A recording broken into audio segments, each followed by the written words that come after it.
जो राहुल गांधी के टाइम पे सुरक्षा नहीं थी महिलाओं के लिए, क्योंकि वो बाहर निकलती थी तो उन्हें ये चीज़ लगती थी कि अगर हम इतने टाइम पीरियड के लिए जा रहे हैं तो हमें सोच के निकलना पड़ता था। पर अब मोदी जी की वजह से हम लोग आराम से जा सकते हैं, अपना टाइम से आ सकते हैं, हमारे लिए सेफ्टी काफ़ी बड़ी है। सोच क्या है, क्योंकि जिस तरीके की राजनीति है, आज का युवा राजनीति की तरफ कम बढ़ रहा है, बढ़ भी रहा है तो उस तरफ नहीं जा रहा है। कोई भी सुधार या कोई भी इम्प्रूवमेंट होना चाहिए, पर शिक्षा के लिए ज़्यादा होना चाहिए। एक तो जॉब्स नहीं लगती हैं, गवर्नमेंट जॉब अगर स्त्रियां जो है दबती आई हैं, पिटती आई हैं, कुचलती आई हैं। और अगर हम वेस्टर्न कल्चर को अपना लेते हैं और कहते हैं कि स्त्रियां जो पुरुष अत्याचार से मुक्त हो जाए, तो वहाँ पर हम कहें कि भारतीय संस्कृति ऐसी नहीं है। मैं चाहता हूँ कि अगर कोई स्त्रियों को कुचला जा रहा है तो वहाँ पर उनको आज़ादी मिलनी चाहिए। बात बोल दी है भाई ने। भाई को धर्म का ज्ञान नहीं है। 400 साल 500 साल पुराना इतिहास इन्होंने पढ़ लिया है। इनको एक श्लोक बोलूंगा मैं, यत् नार्यस्तु पूजन्ते रमन्ते तत्र देवता।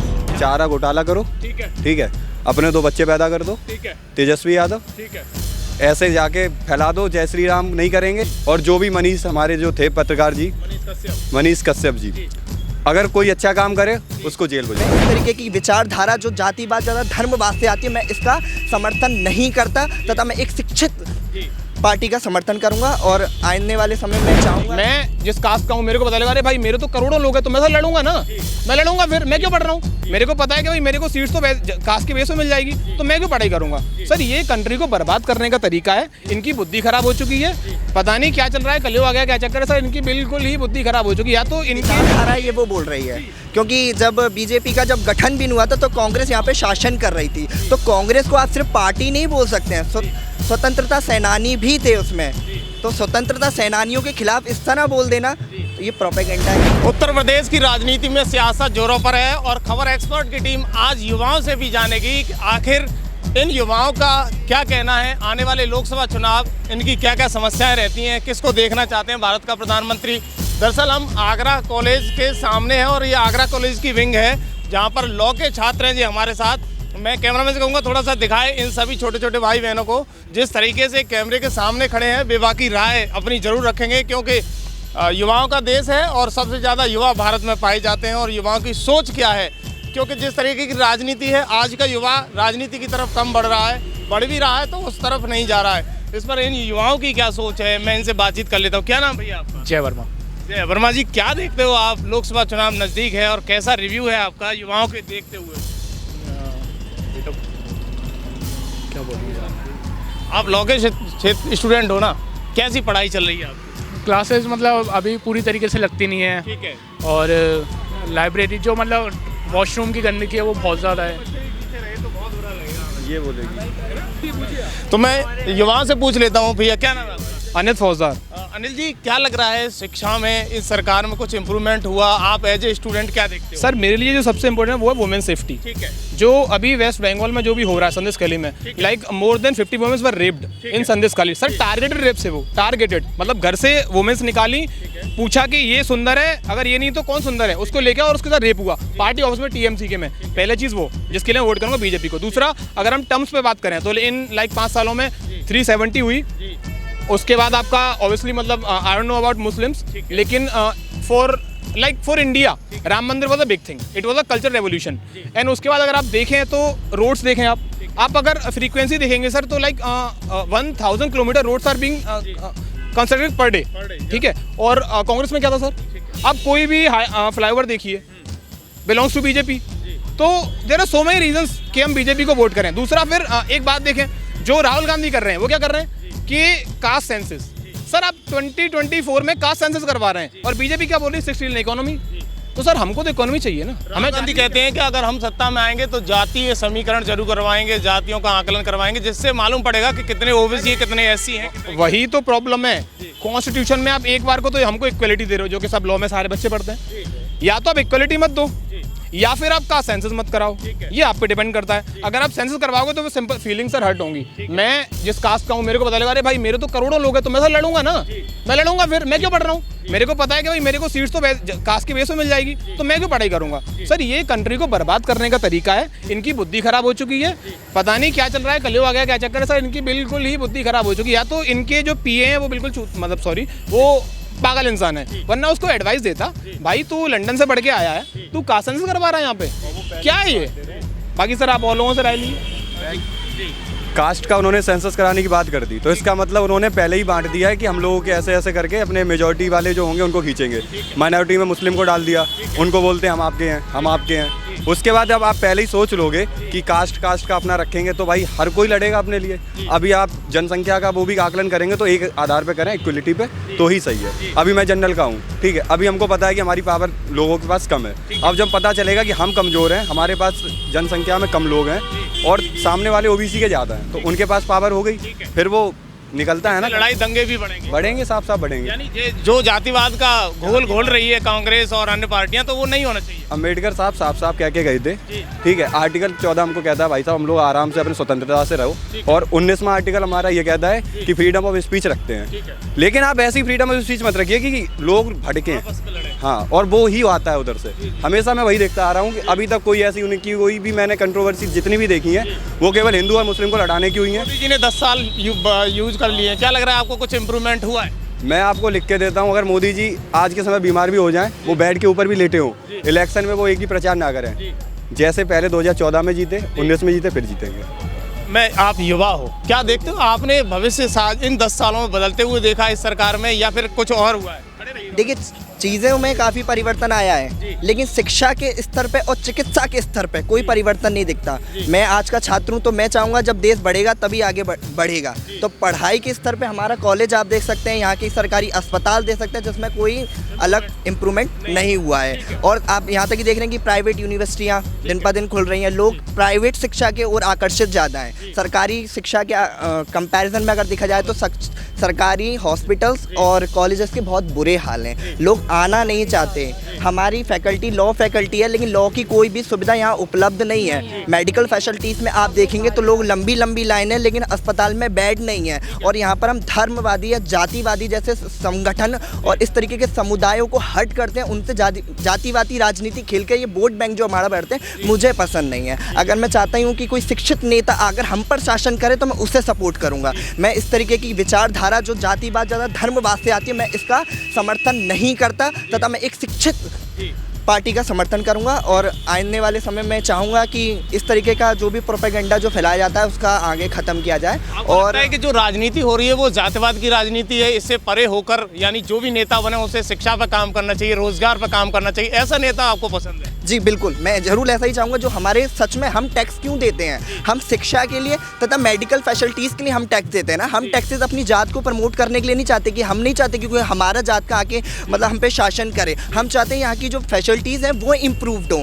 हमारी शिक्षा इम्प्रूव्ड हो, हमारी वाली जो आने वाली नस्ल है वो ऐसी ना हो जो इस प्रोपेगेंडा में ईजिली फंस जाए। आज के लोगों को हम धर्म के नाम पे बहुत ईजिली कलेक्ट किया जा सकता है, लेकिन वहीं हम शिक्षा के लिए अगर कलेक्ट करें लोगों को तो बहुत मुश्किल है लोगों को कलेक्ट करना। हम लोगों से बोल बोल के अगर पढ़ाने के लिए बच्चों को लाएं तो वो नहीं आएंगे। वहीं आप धर्म के नाम पे, प्रसाद के नाम पे, भंडारे के नाम पे लोगों को कलेक्ट करते हो। राम मंदिर का मतलब बहुत अच्छी बात है, धर्म का प्रचार होना, कल्चर का प्रचार होना बहुत ही अच्छी बात है, लेकिन मैं साथ ही साथ चाहता हूँ शिक्षा का भी प्रचार होना चाहिए। और मैं चाहता हूँ कि भारत के कोने कोने में शिक्षा पहुँचनी चाहिए और लोगों की जागरूकता बढ़नी चाहिए। आपने कहा राम मंदिर का मुद्दा, हावीराव भाई ने एक जवाब दिया है कि आजकल जो सरकार है वो धर्म के नाम पर कलेक्शन कर रही है। आपको लगता है कि धर्म के नाम पर सरकार कलेक्शन कर रही है? सर देखिए, मैं पहले तो इनकी बातों से इत्तेफाक नहीं रखूंगा, क्योंकि जो इन्होंने बात करी है कि बीजेपी धर्म के नाम पे काम करती है, मैं गवर्नमेंट के नाम गिनाता हूँ आपको। बिहार बीजेपी नहीं है सर, वेस्ट बंगाल बीजेपी तो नहीं है, ठीक है, वहाँ की आप कंडीशन देख लीजिए, कॉलेज की कंडीशन देख लीजिए, रोड्स की कंडीशन देख लीजिए, वुमेन सेफ्टी आप देख लीजिए। इन्हें कैसे बोलती मेरी समझ में। दूसरी मैं एक बात बताऊँ सर,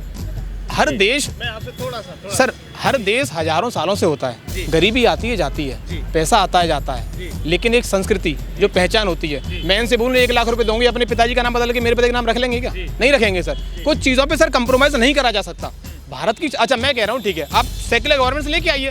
बीजेपी से बड़ा सेक्युलर कौन है? जो पार्टी खुद डायनेस्ट है वो सेक्युलर सिखाएंगे इंडिया को? नहीं सिखा सकती, पहली बात। दूसरी बात सर, अगर इंडिया को हम सेक्युलर्स के हाथ में दे दें तो इंडिया की जो मेजोरिटी है वो आने वाले टाइम में would be like Hindus would be in minority. Sir एक मुस्लिम कंट्री बताएं जो सेक्युलर हो, तो क्या चाह रहे हैं भैया कि इंडिया 50 साल बाद फिर यहाँ पे शरिया लागू हो जाए क्या? फिर कहाँ से लेंगे अफगानिस्तान की तरह फुटबॉल? सर कार चलाने की फ्रीडम नहीं मिलेगी इनको। यानी उनका कहना ये है कि यानी कॉलेज नहीं जा पाएंगी सर ये जो बोल रहे हैं ये नहीं बोल रहे हैं, ये जो बीजेपी की विचारधारा है ये वो बोल रही है। क्योंकि जब बीजेपी का जब गठन भी हुआ था तो कांग्रेस यहाँ पे शासन कर रही थी, तो कांग्रेस को आप सिर्फ पार्टी नहीं बोल सकते हैं। स्वतंत्रता सेनानी भी थे उसमें, तो स्वतंत्रता सेनानियों के खिलाफ इस तरह बोल देना ये प्रोपेगेंडा ही है और ये बीजेपी का प्रोपेगेंडा है। लोगों की मेंटलिटी इस तरीके से बना दी है कि लोग इससे अतिरिक्त कुछ सोच ही नहीं पाते, धर्म के आगे कुछ सोच ही नहीं पाते। और फिर दूसरी बात ये, मैं धर्म का विरोध नहीं करता, मैं खुद हिंदू हूँ और मैं अपने धर्म को मैं यही चाहता हूँ, मैं अपने धर्म को सुपीरियर मानता हूँ और हर कोई अपने धर्म को सुपीरियर मानता है। बस मेरा ये है, मैं किसी को क्रिटिसाइज नहीं करता और मैं गवर्नमेंट से, हर किसी गवर्नमेंट में कोई ना कोई प्रॉब्लम है, अगर इस गवर्नमेंट में कोई प्रॉब्लम है और मैं उसको गिना रहा हूँ तो उसमें मुझे नहीं लगता कि मैं कुछ गलत बोल रहा हूँ। अगर हमारी यूनिवर्सिटी दिन पर दिन उसकी घटती जा रही है, घटिया होती जा रही है, अगर मैं उस बात के लिए बोल रहा हूँ, उसको आगे रख रहा हूँ, तो इसमें गलत क्या है? हर किसी को अपनी समस्या रखने के अधिकार है। मैं भी टैक्स पेयर हूँ, मेरे फादर टैक्स पेयर हैं, तो मैं क्यों ना रखूँ इन समस्याओं को अपने सामने? मैं यहाँ का छात्र हूँ, 15,000 मैंने भी दिए, बाकी छात्रों ने भी दिए, तो मेरा पूरा हक बनता है कि मैं यहाँ की फैसिलिटीज़ का यूज़ करूँ। और इसके बाद कोई बोलता है कि तुम जातिवादी हो, धर्मवादी हो, तो मैं इस तरीके के चीज़ों में मैं विश्वास नहीं रखता। वैसे भी इसका जवाब लूँगा। क्या नाम है आपका? कोमल कुमारी। कोमल जी, क्या लगता है शिक्षा में सुधार या सरकार में क्या इम्प्रूवमेंट दिखा है आपको? कोई भी सुधार या कोई भी इम्प्रूवमेंट होना चाहिए, पर शिक्षा के लिए ज़्यादा होना चाहिए। एक तो जॉब्स नहीं लगती हैं, गवर्नमेंट जॉब अगर किसी के फादर हो, किसी के मदर हो, तो उनके बेटे का या उनकी बेटी का ही लगता है। हम लोगों को कोई अपॉर्चुनिटी नहीं मिलती है। अगर अपॉर्चुनिटी मिले तो हम भी कुछ करके दिखाना चाहते हैं, पर गवर्नमेंट जॉब में क्या होता है, एक फॉर्म निकालता है, वो हज़ारों लाखों करोड़ों वैकेंसी निकाल देता है, जिसमें लोग वक्त जाते हैं, बट ये उल्टे पैर ही लौट आते हैं, कुछ सपोर्ट नहीं मिल पाता। पर कोई भी सरकारों पर इस चीज़ का ज़रूर ध्यान रखें। वैसे महिला सिक्योरिटी पर बात की जाए तो थोड़ा बहुत बढ़ा है उत्तर प्रदेश में, या फिर? हाँ, बिल्कुल बढ़ा है, थोड़ा बहुत नहीं, बिल्कुल बढ़ा है और ये बढ़ना चाहिए। ये चीज़ अच्छी भी है, पर जो चीज़ मैं बोल रही हूँ, गवर्नमेंट जैसे जॉब वगैरह लड़कियों को, जैसे मान लो ये चीज़ बढ़ेगी तो वो आगे जाएगा तो जॉब में जाएंगी, सारी चीज़ों में जाएंगी, तो मतलब इस चीज़ों का होना चाहिए। क्या लगता है आपको, अभी इलेक्शन है, आने वाले कल में कौन बेहतर प्रधानमंत्री रहेगा, राहुल गांधी या मोदी? ये मोदी।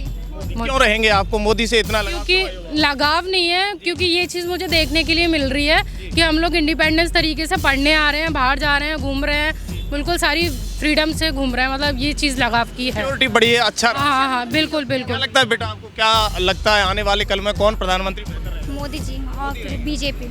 क्या नाम है आपका? दिया। रिया, क्या लग रहा है आपको, शिक्षा में सुधार हुआ सरकार के आने से या फिर बेटियों की सुरक्षा बढ़ी? नहीं, सुरक्षा बढ़ी है, क्योंकि मैं उसके हिसाब से देखती हूँ कि जो राहुल गांधी के टाइम पे सुरक्षा नहीं थी महिलाओं के लिए, क्योंकि वो बाहर निकलती थी तो उन्हें ये चीज़ लगती थी कि अगर हम इतने टाइम पीरियड के लिए जा रहे हैं तो हमें सोच के निकलना पड़ जाता। पर अब मोदी जी की वजह से हम लोग आराम से जा सकते हैं, अपना टाइम से आ सकते हैं, हमारे लिए सेफ्टी काफ़ी बढ़ी है।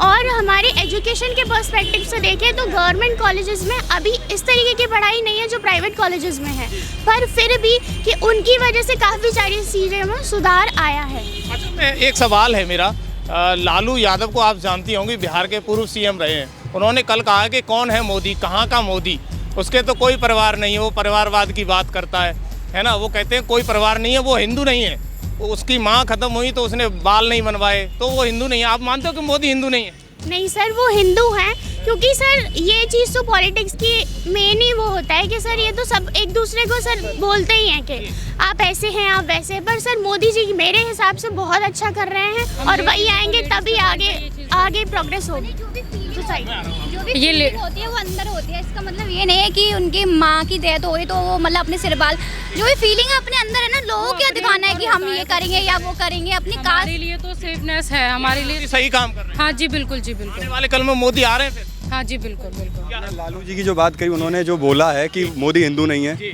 मैं आपसे कुछ नहीं कहूँगा, मैं एक बात कहूँगा, आप जाके देखिए फैक्ट्स पे, 7 साल का उन्होंने अपनी तपस्या की है और वो कहीं भी आप उनको उतार दीजिए।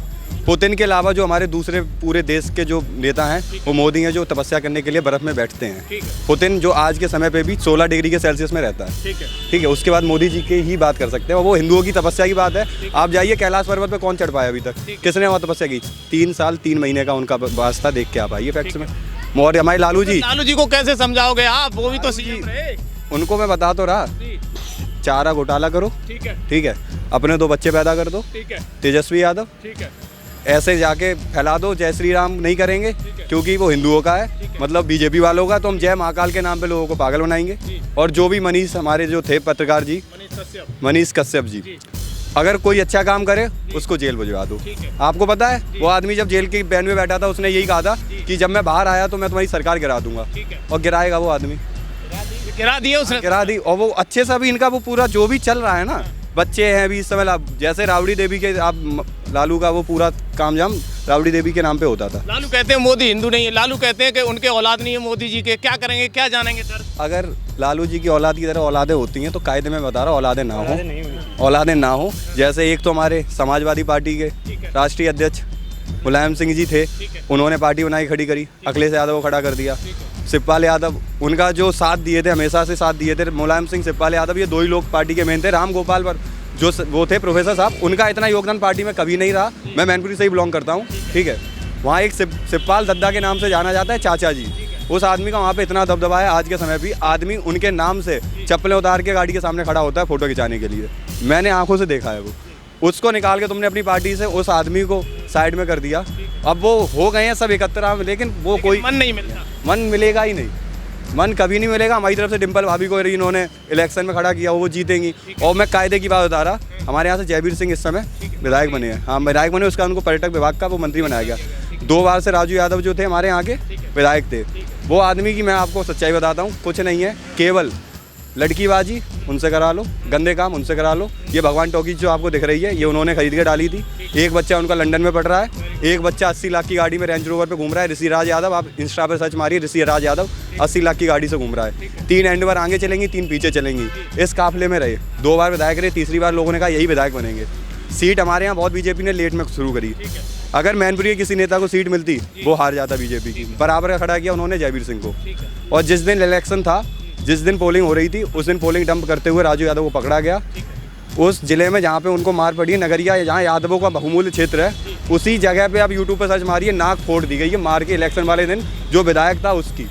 ऐसे नेता आने चाहिए बराबरी से, जैसा कोई है उसके साथ वैसा खड़ा कर दो। और डिम्पल भाभी जो जीती है ना इलेक्शन, कायदे की बात, केवल मुलायम सिंह की हम लोग सिंपैथी में, हमने खुद वोट दिया परिवार से, केवल मुलायम सिंह की सिंपैथी से लोगों ने दिया वोट, कोई उनका योगदान नहीं है।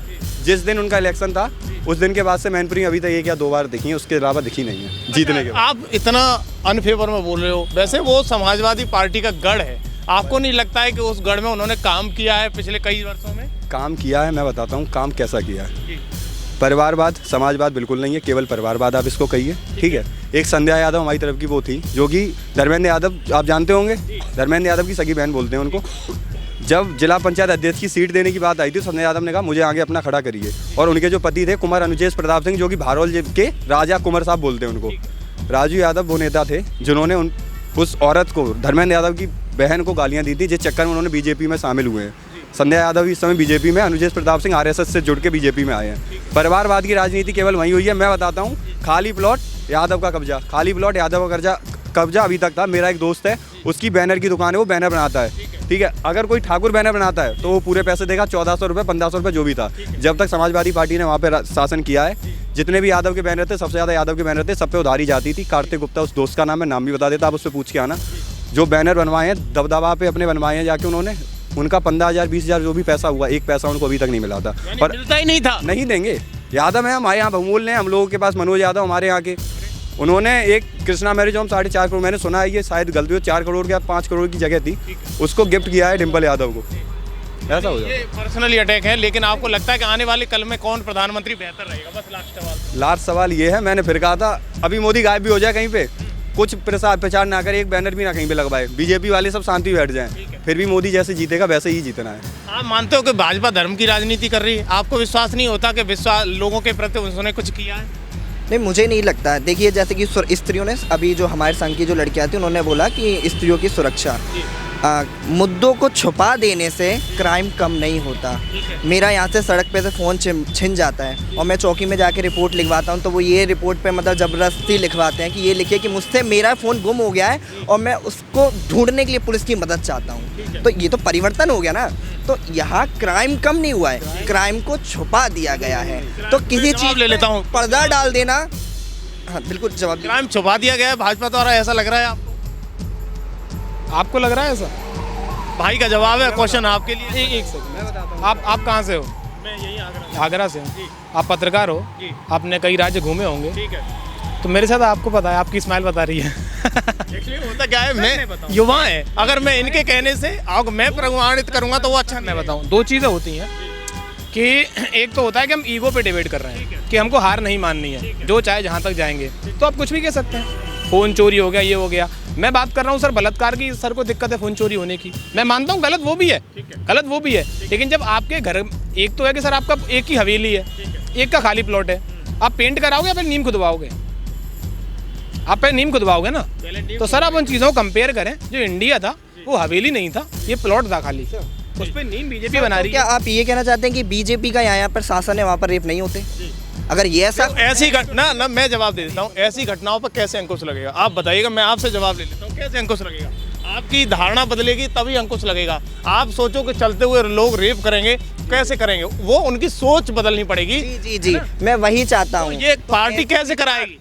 मैं आपसे जवाब लेता हूँ, पार्टी कैसे करा सकती है? अच्छे अच्छे विचारों को देकर हम यहाँ पर लड़ाने वाले अपना कल्चर को क्या कर सकते हैं? मतलब हमारे राजाओं महाराज, अरे हम बताएंगे, अरे सुनो भाई, सुनो राजा महाराजा तुम जानते गाओ, तुमने क्या पढ़ा है? सर इंग्लिश में बोलते हैं डाइवोर्स, उर्दू में बोलते हैं तलाक, हिंदी में क्या बोलते हैं? क्या बोलते हैं पूछ रहा हूँ मैं आपसे। सर बहुत अच्छा कह दिया। आज तक स्त्रियां जो हैं दबती आई हैं, पिटती आई हैं, कुचलती आई हैं, और अगर हम वेस्टर्न कल्चर को अपना लेते हैं और कहते हैं कि स्त्रियां जो पुरुष अत्याचार से मुक्त हो जाए, तो वहाँ पर हम कहें कि भारतीय संस्कृति ऐसी नहीं है। मैं चाहता हूँ कि अगर कोई स्त्रियों को कुचला जा रहा है तो वहाँ पर उनको आज़ादी मिलनी चाहिए। बात बोल दी है भाई ने, भाई को धर्म का ज्ञान नहीं है, 400 साल 500 साल पुराना इतिहास इन्होंने पढ़ लिया है। इनको एक श्लोक बोलूंगा मैं, यत नार्यस्तु पूजन्ते रमन्ते तत्र देवता। जहाँ नारी की पूजा होती है वहाँ देवता निवास करते हैं। भगवान शिव की छाती पे लक्ष्मी ने पैर रख दिया था, काली माता ने। ये क्या बात कर रहे हैं? ये राजपूतों की बात कर रहे हैं जो 400 साल पुराने राजपूत हैं। आप पुरानी बात करिए ना, हिंदुस्तान 400 साल से नहीं है सर, इनको यही भूले। आप वेस्टर्न की बात करते हैं सर, आप वेस्टर्न में जाके देखिए सबसे रेप्स कहाँ पे होते हैं, डिग्निटी क्या बची है लाइफ की? आपको पता, मैं आपसे पूछ रहा हूँ, क्या ओनली फैंस बनाना चाहते हैं इंडिया ये यहाँ पे कि सारी लड़कियाँ भारतीय जो औरत हैं वो सारी ओनली फैंस पे आए, उसको फ्रीडम मानते हैं? ये उसको मानते हैं फ्रीडम का जवाब है कि आप कौन सा फ्रीडम मान रहे हो? पुराने वेस्टर्न कल्चर को सही मानते हो या फिर अभी जो फ्रीडम ज़्यादा आ रही है उसको मान रहे हो? देखिए, मेरा फ्रीडम का जो है वो इस तरीके का नहीं है कि मतलब किसी को भी हम कोई भी छूट देते हैं, लेकिन हाँ फ्रीडम का मतलब या जो मतभेद हैं लोगों में कि स्त्री को हमें पढ़ाना नहीं चाहिए या फिर ज़्यादा उसे बाहर नहीं छोड़ना चाहिए, या फिर अगर वो रात में बाहर जाएगी या छोटे कपड़े पहन लेगी तो उसके संग ऐसी घटनाएं होती हैं। मेरा मानना है हमारा जो माइंडसेट है उसको बदलना बहुत ज़रूरी है। जब तक माइंडसेट नहीं बनेगा तब तक रेप जैसी घटनाएं कम नहीं होंगी। चलते चलते मैं लास्ट सवाल आपसे ले लेता हूँ, बता दीजिएगा कि कौन लोकसभा का लग रहा है कि प्रधानमंत्री का दावेदार अच्छा रहेगा, राहुल गांधी या मोदी? मैं मोदी को चूज़ करूँगा बिकॉज मुझे वो पसंद नहीं। तो ये लॉ के स्टूडेंट हैं, आगरा कॉलेज के जस्ट सामने हैं, और इन्होंने बेबाकी से राय खबर एक्सपर्ट पर दी है आने वाले चुनावों में वो किसके साथ जाने वाले हैं। बेबाकी से ये भी बता दिया कि उत्तर प्रदेश की पॉलिटिक्स में उन्होंने क्या उतार चढ़ाव देखे, उन्होंने कौन कौन सी समस्याएं देखी। युवाओं की राय है, आप भी अपनी राय खबर एक्सपर्ट के चैनल पर दें और हमें अपने क्षेत्र में बुलाने के लिए हमारे कमेंट बॉक्स में अपना नंबर दें, हम ज़रूर आपके क्षेत्र में पहुंचेंगे। युवाओं की राय हो, बुजुर्गों की राय हो, लोकसभा चुनाव से संबंधित हो, उस सब के लिए खबर एक्सपर्ट तत्पर है आपके यहाँ आने के लिए। देखते रहिए खबर एक्सपर्ट आगरा से। धन्यवाद।